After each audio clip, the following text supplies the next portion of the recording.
Welcome to పూరాలుక్. Telangana రాజధాని Hyderabad face మార్చబోతున్న ప్రతిష్టాత్మక Musi river front development ప్రాజెక్టుపై రాష్ట్ర ప్రభుత్వం స్పీడ్ పెంచింది. మొదటి దశ పనులను పరుగులు పెట్టించేందుకు ముఖ్యమంత్రి రేవంత్ రెడ్డి సరికొత్త టైం లైన్ ను ఫిక్స్ చేశారు. మూసీ ప్రాజెక్టు పురోగతిపై సీఎం రేవంత్ రెడ్డి ఉన్నత స్థాయి సమీక్ష సమావేశం నిర్వహించారు. ఈ సందర్భంగా అధికారులకు ఆయన కీలక ఆదేశాలు కూడా జారీ చేశారు.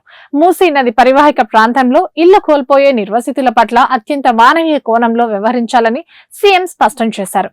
రివర్ బెడ్ లో నివసిస్తున్న పేదలకు తక్షణమే డబుల్ బెడ్రూమ్ ఇళ్లను కేటాయించాలని అధికారులను ఆదేశించారు. ప్రాజెక్టు భూసేకరణకు సంబంధించి భూములు ఇచ్చేందుకు ఆసక్తి ఉన్న వారికి టీడీఆర్ ఇవ్వాలని, ఒకవేళ అందుకు అంగీకరించని పక్షంలో చట్ట ప్రకారం తగిన పరిహారం చెల్లించి భూములను సేకరించాలని దిశానిర్దేశం చేశారు. ఈ ప్రాజెక్టుకు సంబంధించిన టైం లైన్ ను అధికారులు పక్కాగా అమలు చేయాలని ముఖ్యమంత్రి ఆదేశించారు.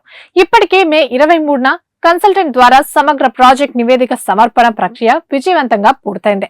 ఇక రాబోయే జూలై మొదటి వారంలో జరగబోయే మంత్రివర్గ సమావేశంలో మొదటి దశ పనులు పరిపాలనా అనుమతులకు ఆమోద ముద్ర వేసేలా ప్రతిపాదనలు సిద్ధం చేయాలని సీఎం రేవంత్ రెడ్డి స్పష్టం చేశారు. మొత్తానికి మూసీ పునర్జీవానికి ప్రభుత్వం శరవేగంగా అడుగులు వేస్తోందని చెప్పాలి.